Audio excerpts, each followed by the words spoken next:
ព្រះអើយអាសនៈបិសាចយីតើអាសនៈនេះគឺជារបស់អ្នកណាទៅណោះរបស់លោកបងម្ចាស់ផ្ទះឬក៏យ៉ាងណាបើសិនវាគឺជារបស់លោកបងម្ចាស់ផ្ទះមែននោះតើគាត់គ្រាន់តែកាន់គ្រូតំណាងឲ្យបិសាចឬក៏ជាបិសាចដែលខ្ចីសម្បកខ្លួនរបស់មនុស្សមកពឹងពាក់អាស្រ័យនៅ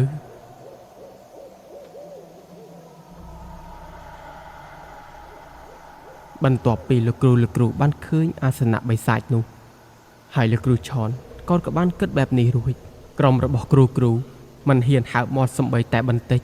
សំបីតែកម្រើកខ្លួនក៏មិនហ៊ានផងព្រោះពួកគាត់បានដឹងយ៉ាងច្បាស់ទៅហើយថា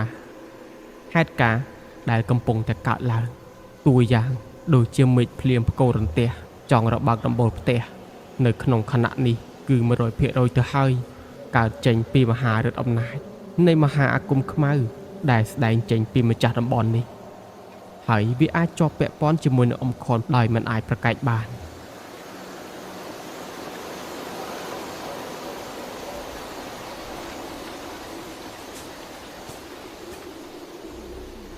ទោះជាយ៉ាងណាក្តីក៏គ្រូមិនអាចធ្វើអ្វីបានទេ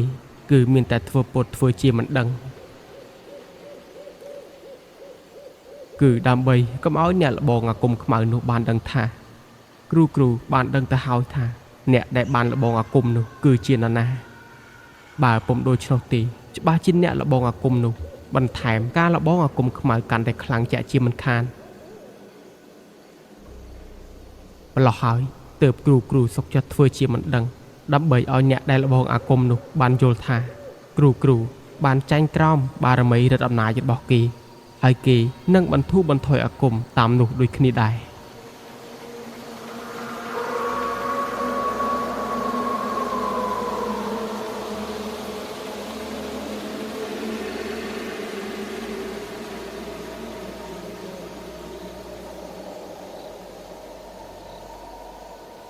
ប្រហែលជាង2ម៉ោងបានកន្លងផុតទៅនៅវេលាម៉ោង2ពាក់កណ្ដាលអាធ្រាត្រមេឃក៏ចុះថមថយអតិពលព្រោះតែអ្នកល្បងអាគមក៏អស់កម្លាំងនិងខ្សោយអាគមដូចគ្នាព្រោះតាមច្បាប់ធម្មជាតិបើទោះបីជាខ្លាំងឬខ្សោយយ៉ាងណាក៏តែងតែឆក់ល្វែងនិងថមថយកម្លាំងដែរ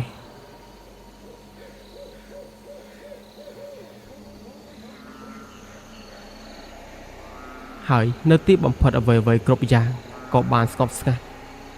នៅផ្នែកខាងក្រៅឮសូរតែសំឡេងសត្វហ៊ីងស្រែកយំឲ្យទ្រហឹងរកនិយាយអ្វីស្ដាប់គ្នាមិនចង់បានដោយឡែកបើយើងក្រឡេកមើលទៅអ៊ំខនមេភូមិវិញស្របពេលដែលមេឃបានកំពុងតែរាំងភ្លៀងអំបញ្ញមិញសោះស្រាប់តែអ៊ំខនបែរជាបែកញើសជួបខ្លួនរញីរញ័រស្ទុះរត់ទៅរត់ចាក់ទឹកតែដើម្បីផឹកមើលទៅហាក់ដូចជាក្តៅក្រហល់ក្រហាយយ៉ាងម៉េចមិនដឹងទេ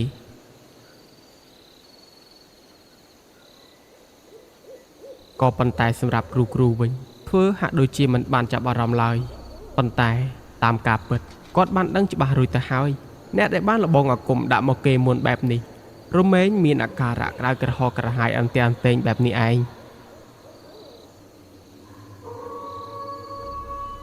ប្រមាណជាមួយសន្ទុះលោកគ្រូឆនក៏សួរទៅអ៊ំខនថាលោកបងយ៉ាងម៉េចទៅហើយអ៊ំខនក៏បានតបទាំងដែលដកដង្ហើមស្ទើរតែមិនដល់គ្នាថាមិនអីទេលោកគ្រូខ្ញុំចាស់ណាស់ទៅហើយមួយថ្ងៃកាត់មួយថ្ងៃកោថ្ងៃខ្លះក៏ស្រួលថ្ងៃខ្លះក៏វាធ្វើទុកអញ្ចឹងទៅអើយខ្ញុំមិនអីទេជំងឺចាស់ទៅវាតែប៉ុណ្្នឹងឯង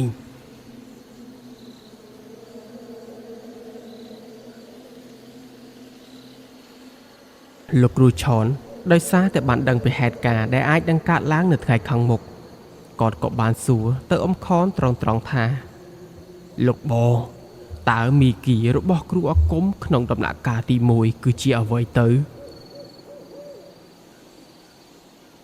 អ៊ំខនក៏បានឆ្លើយភ្លាមថាមីគីរបស់គ្រូអាគមដំណាក់កាលទី1គឺត្រណម7ប្រការមនុស្សនិងបិសាចគឺជាគូបដិបកនឹងគ្នាមិនអាច សាផ្សាมันអាចរួមរស់នៅជាមួយគ្នាបានឡើយតើខ្ញុំនិយាយនេះគឺត្រឹមត្រូវទេលោកបងល្អណាស់លោកបងដែលលោកបងនៅចងចាំមីគីរបស់គ្រូអាគមដំណាក់កាលទី1ប៉ុន្តែខ្ញុំឆ្ងល់ថា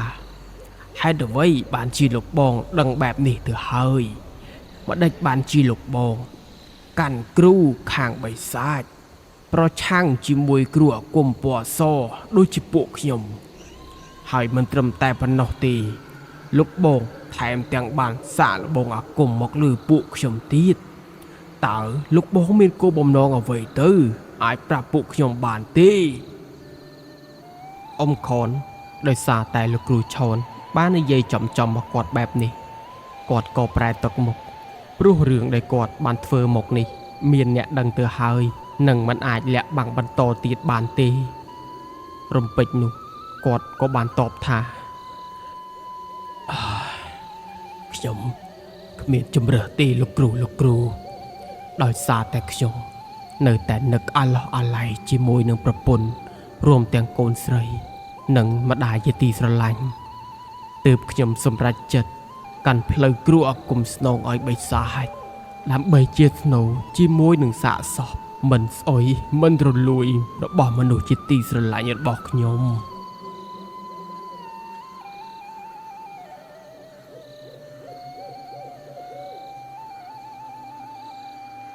លោកគ្រូឮហើយក៏ចាប់អារម្មណ៍ជាមួយនឹងពាក្យសម្ដីរបស់អ៊ំខន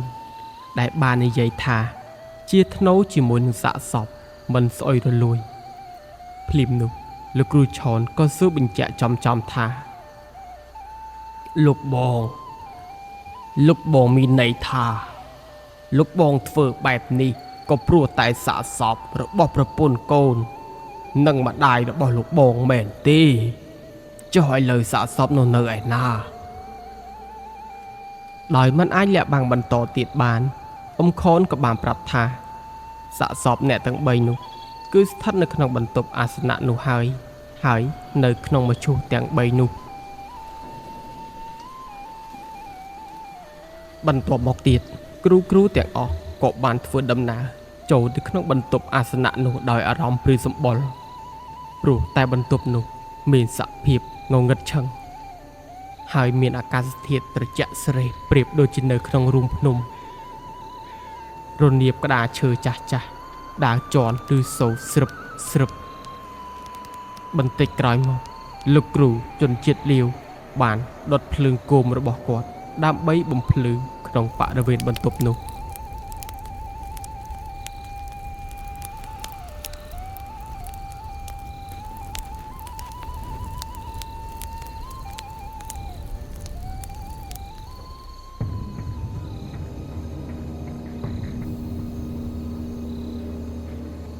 គ្រាន់តែចូលដល់បន្ទប់នោះភ្លាមស្រាប់តែអ៊ំខនមេភូមិក៏បានសូត្រអាគមបិទទ្វារបន្ទប់អាសនៈនោះដើម្បីឃុំគ្រូឲ្យជាប់នៅក្នុងបន្ទប់នោះឯងណែលោកបងគិតធ្វើអ្វីដាក់ពួកខ្ញុំនឹងណែលោកបងឆាប់លែងទៅវិញភ្លាមណាកុំលេងរបៀបនេះវាមិនល្អលេងទេមែនហើយលោកគ្រូពួកយើងមិនគួរជឿលើគាត់ទេតាំងពីដំបូងហើយឥឡូវធ្វើឲ្យពួកយើងជាប់នៅក្នុងបន្ទប់នេះទៀតដែលមានពោពេញតែដោយបិសាចចំជាចង្រៃមែនហើយ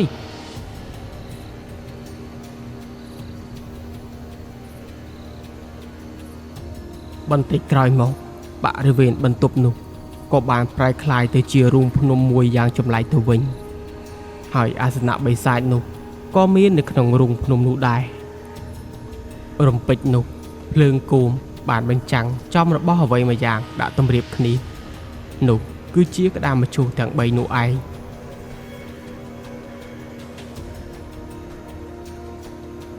ក្រោយមកទៀតក្តារមឈូសទាំង3នោះ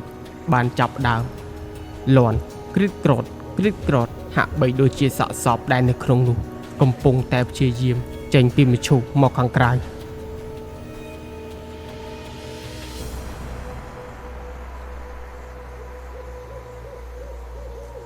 ដោយឃើញសភាពការមិនស្រួល គ្រូក៏ប្រញាប់ប្រញាល់រកកន្លែងលាក់ខ្លួន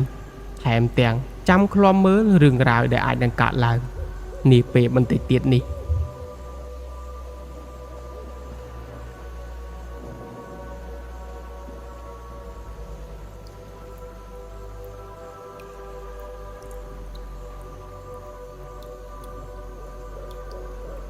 ប្រមាណជាងមួយសន្ទុះក្រោយក៏មានសំឡេងសម្រាប់ជើងរបស់មនុស្សម្នាក់ទៀតបានកំពុងតែដើរសម្ដៅមកកន្លែងក្តាមមឈូសនេះហើយសំឡេងសម្រាប់ជើងនោះគឺជាសំឡេងរបស់អ៊ំខនដែលជាម្ចាស់ផ្ទះនោះហើយនៅក្នុងដៃរបស់គាត់កាន់ទៅដោយសត្វមាន់រស់ចំនួន3ក្បាលនិងកាន់កាំបិតត្នោតមួយ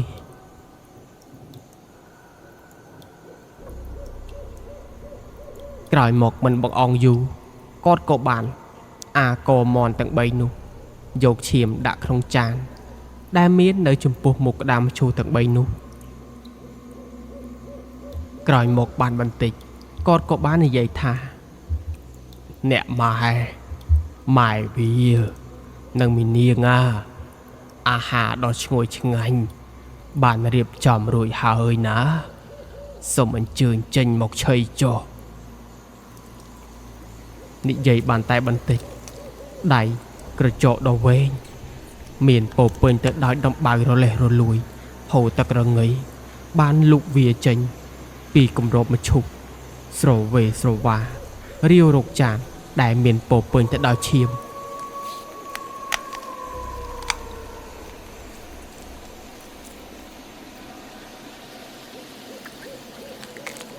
ពេលដៃសាកសពទាំង3នោះបានស្រវេស្រវាប៉ះចានឈាមហើយខ្មោចទាំង3នោះក៏ចាប់ទាញចានយកចូលទៅក្នុងមឈូសបាត់ទៅពេលខ្មោចទាំង3ផឹកឈាមរួចពួកគេក៏មានកម្លាំងខំប្រឹងងើបចេញពីមឈូសស្ទុះចេញមកខាងក្រៅពេលខ្មោចនោះចេញមកហើយគ្រូដែលកំពុងតែមើលឃើញហេតុការណ៍នៅខាងក្រៅក្រហែងថ្មធំក៏ចាប់ផ្ដើមភ្ញាក់ផ្អើលខ្មោចនៅសេះសល់ត្រឹមតែសាច់ហើមស្គល់ដង្កូវរុករវើកនឹងអាចសម្គាល់បានថាខ្មោចទាំង3នោះគឺជាខ្មោចសមាជិកគ្រួសាររបស់អ៊ំខនពិតប្រាកដមែន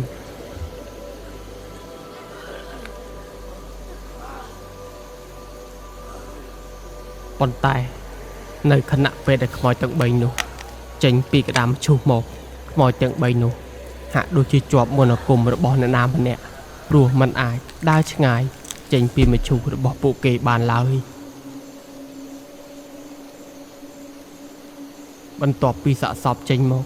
អ៊ំខនក៏និយាយថានៅទីបំផុតអ្នកម៉ែវានឹងមាននាងកូនចេញមកហើយខ្ញុំនឹកអ្នកទាំង3ណាស់ទោះបីជាអ្នកទាំង3បានស្លាប់ទៅហើយក្តីក៏អ្នកទាំង3គឺនៅតែជាគ្រួសាររបស់ខ្ញុំដដែលខ្ញុំតែងតែធ្វើគ្រប់វិធីដើម្បីឲ្យអ្នកទាំងអស់គ្នាដែលឃ្លាតចោលខ្ញុំឲ្យត្រឡប់មកមានចលនាវិញខ្ញុំមិនដែលចាត់ទុកថាពួកអ្នកគឺជាខ្មោចគួរឲ្យខ្លាចនោះទេ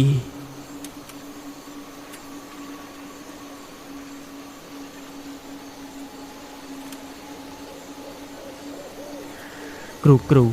រោយពីបានស្ដាប់ឮពាក្យសម្ដីទាំងអស់នេះហើយពួកគាត់ក៏បានយល់ពីជម្រៅទឹកចិត្តរបស់អ៊ំខនថាគាត់ស្រឡាញ់ម្ដាយស្រឡាញ់ប្រពន្ធកូនខ្លាំងប៉ុណ្ណា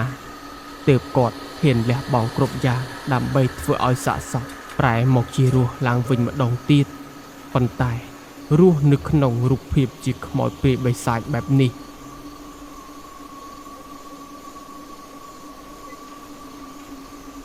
ប៉ុន្តែការធ្វើបែបនេះវាបានផ្ទុយពីច្បាប់ធម្មជាតិដែលមនុស្សព្យាយាមរកគ្រប់វិធីសាស្ត្រដើម្បីធ្វើឲ្យសាកសពរស់ឡើងវិញម្ដងទៀតបែបនេះមួយវិញទៀតលោកគ្រូក៏នឹកឆ្ងល់ថាមិនដឹងជាអ៊ំខនមេភូមិគាត់នឹកឃើញនឹងដឹងពីរបៀបនេះមកពីណាទើបគាត់ហ៊ានធ្វើបែបនេះបាន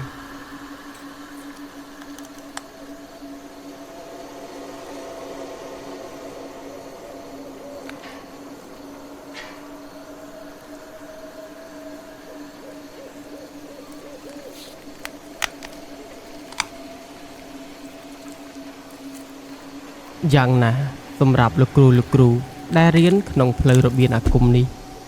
ពួកគាត់បានដឹងយ៉ាងច្បាស់ថាអ៊ំមេភូមិព្យាយាមរកគ្រប់វិធីសាស្ត្រដើម្បីសម្រេចបំណងដោយបានពឹងផ្អែកឲ្យអំណាចនៃដែលងងឹតធ្វើរឿងនេះជាធ្នូជាមួយក្នុងការដោះលែងអ្វីមួយដែលអំណាចដែលងងឹតឬការដូចជាការស្នងរូបអាសនៈបិសាចឬឲ្យបិសាចខ្ចីសម្បកខ្លួនធ្វើជាឈ្នន់ឆ្លងជាន់ពីដែនងងឹតមកដែនភ្លឺដូច្នោះដែរ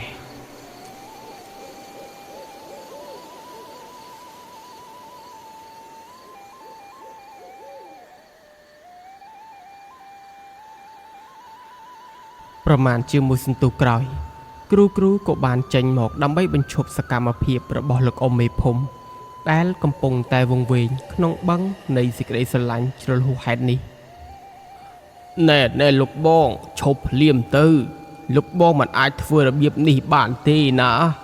ទោះស្រឡាញ់ប៉ុណ្ណាក៏មិនត្រូវធ្វើបែបនេះដែរហ៎លោកអូនបានឃើញអស់ហើយមែនទេមែនហើយគឺពួកខ្ញុំបានឃើញអស់ទៅហើយទើបចេញមកហាមខលោកបងកូនធ្វើរឿងផ្ដេសផ្ដាស់ខុសពីច្បាប់ធម្មជាតិបែបនេះអីណាចាត់ទុកថាពួកខ្ញុំសុំលោកបងទៅចុះ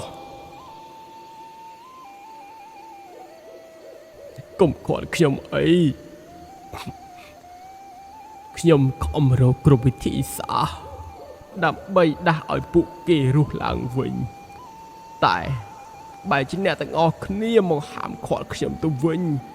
សួរថាសមទេជាមួយនឹងការលះបង់និងសេចក្តីស្រឡាញ់របស់ខ្ញុំនោះលោកបងស្ដាប់ខ្ញុំណានេះមិនមែនជាម្ដាយមិនមែនជាប្រពន្ធនិងមិនមែនជាកូនស្រីរបស់លោកបងទេលោកបងមើលចុះពួកគេស្លាប់ហើយពួកគេត្រឡប់មកវិញក្នុងទម្រង់ជាខ្មោចបិសាចប៉ុណ្ណោះលោកបងឃើញទេពួកគេព្យាយាមចេញពីសីមាអាគមរបស់ខ្ញុំដើម្បីមកសម្លាប់បឺតឈាមរបស់លោកបងពួកគេមិនស្គាល់លោកបងទេបើលោកបងពិតជាស្រឡាញ់ប្រពន្ធស្រឡាញ់កូននិងស្រឡាញ់អ្នកម្ដាយលោកបងគួរតែដឹងការពិតថាពួកគេបានស្លាប់បាត់ទៅហើយពួកគេមិនអាចវិលវិញឡើយ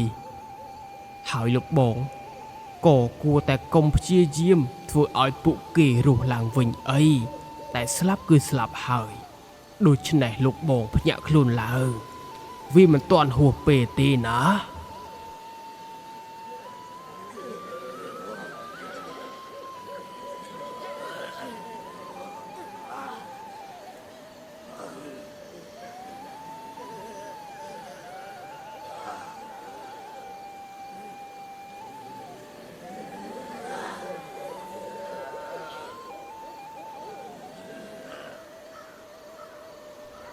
មែនហើយលោកបងមេភូមិ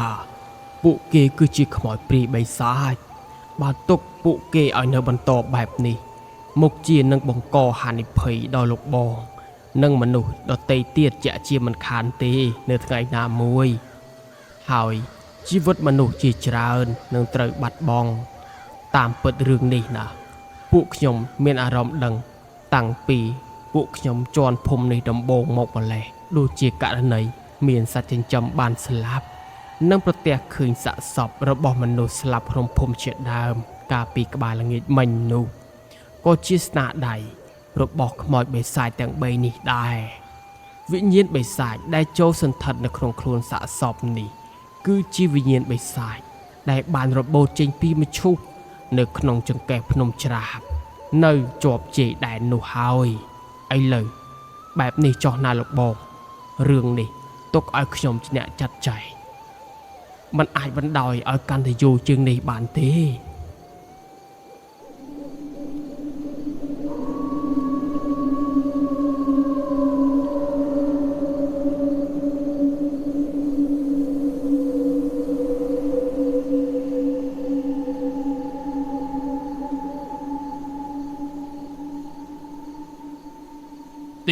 ទេ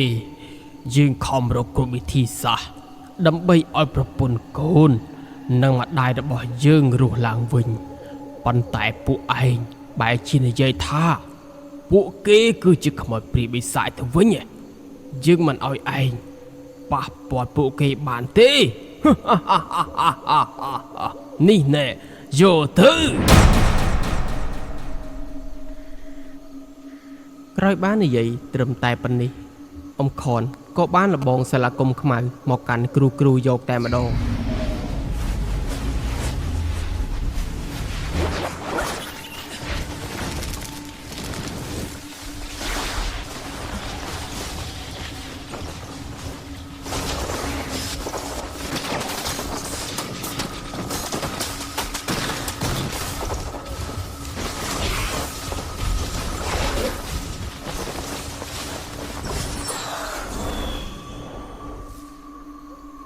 នៅប្រមាណជាមួយសន្ទុះក្រោយ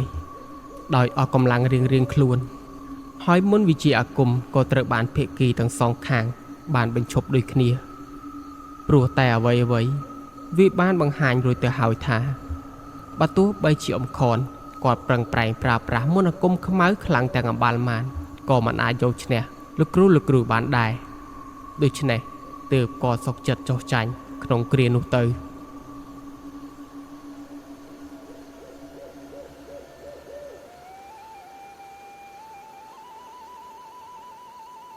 ដោយការដឹងគុណគ្រូមិនបានយកជីវិតរបស់អ៊ំខននោះទេព្រោះតែគាត់បានយល់ឃើញថាលោកអ៊ំខនក៏ធ្លាប់ជួយយកអាសាគ្រូឲ្យស្នាក់នៅក្នុងផ្ទះរបស់គាត់បើទោះបីជាទង្វើរបស់គាត់វាមិនត្រឹមត្រូវក្តី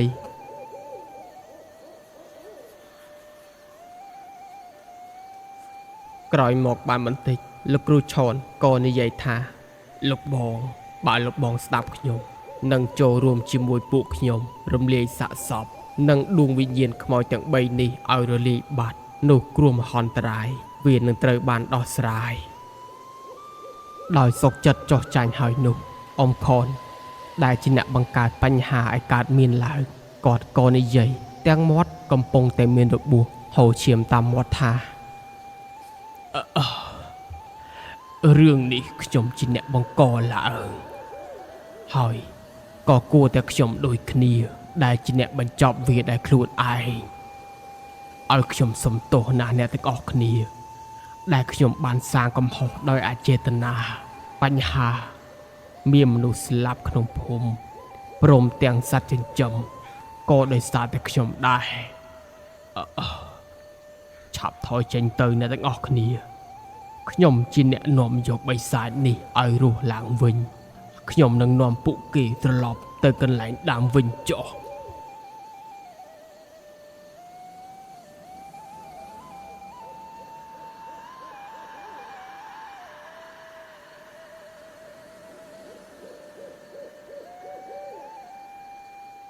អ៊ំខនគាត់និយាយបានតែប៉ុណ្នេះគាត់ក៏បានប្រើប្រាស់កម្លាំងដែលនៅសេសសល់ចុងក្រោយប្រឹងប្រែងសូត្រអាគមបិសាចដើរចូលគៀកខ្មោចបិសាចទាំង3នោះម្ដងបន្តិចដោយមន្តអាគមបិសាចបានចងរឹតរួតខ្មោចបិសាចទាំង3នោះឲ្យឆាបឆេះនៅក្នុងអណ្ដាតភ្លើងលោកីដោយទាំងខ្លួនប្រាណរបស់អ៊ំខនក៏ត្រូវបានអណ្ដាតភ្លើងនោះឆេះដូចគ្នាដែរ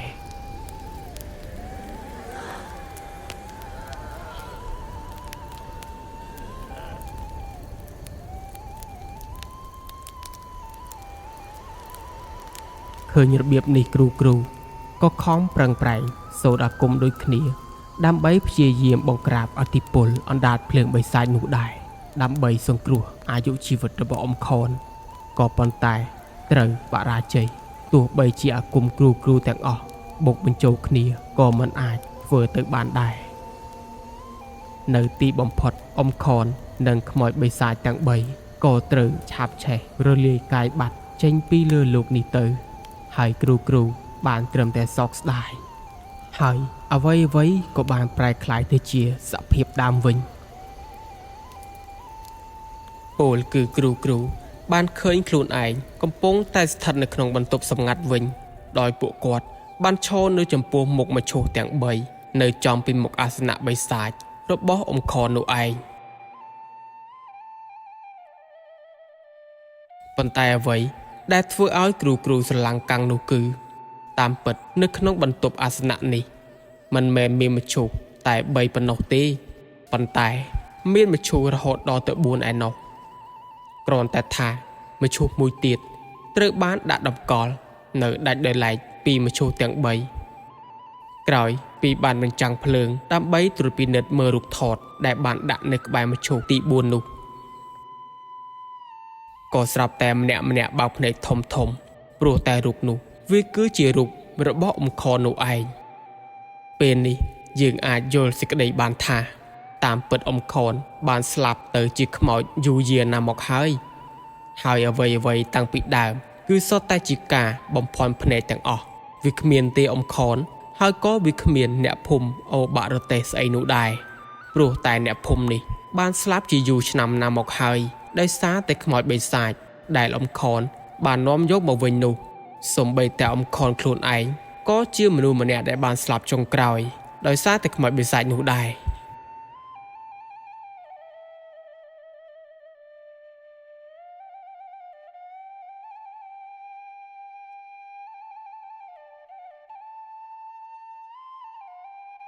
គ្រូ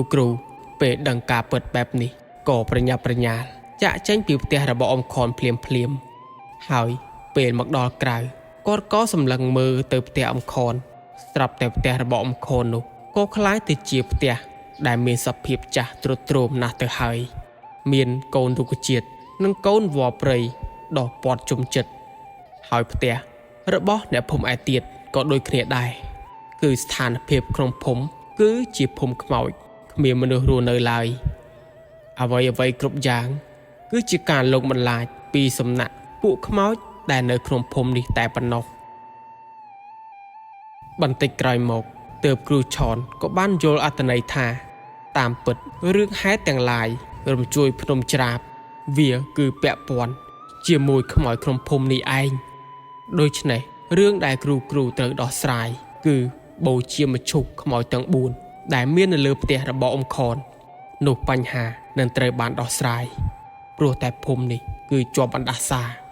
ប៉ុន្តែមិនដឹងថាជាបណ្ដាសារបស់អ្នកណានោះទេដូច្នេះគឺត្រូវតែបូជាមឈូសខ្មោចទាំង4ទើបបញ្ហាត្រូវបានដោះស្រាយហើយវិញ្ញាណខ្មោចដទៃទៀតគេអស់ចិត្ត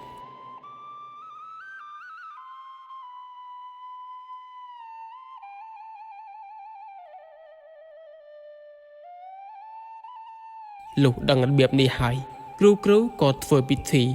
បូជាផ្ទះរបស់អ៊ំខនចោលតែម្ដង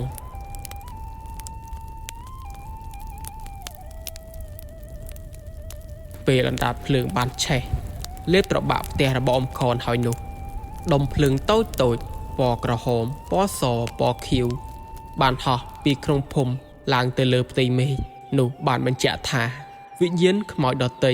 ដែលជួបរឿងអយុត្តិធម៌គេបានស្ងប់សុខហើយ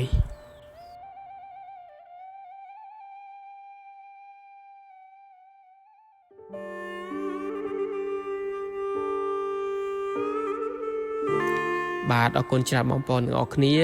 នេះគឺជាសាច់រឿងភាពបញ្ចប់ហើយក៏សូមអភ័យទោសចំពោះភាពយឺតយ៉ាវរបស់ខ្ញុំក្នុងការចេញសាច់រឿងនីមួយដោយសារតែខ្ញុំមានការមមាញឹកច្រើនជាមួយនឹងការងារអញ្ចឹងក៏សង្ឃឹមថាបងប្អូននឹងអធិស្ឋានអញ្ចឹងសាច់រឿងនេះគឺខ្ញុំសូមធ្វើការបញ្ចប់ត្រឹមតែប៉ុណ្ណឹងហើយយើងនឹងជួបគ្នានៅសាច់រឿងក្នុងពេលបន្តទៀតពីខ្ញុំបាទស្វានិជិនសូមគោរពនិងសូមជម្រាបលា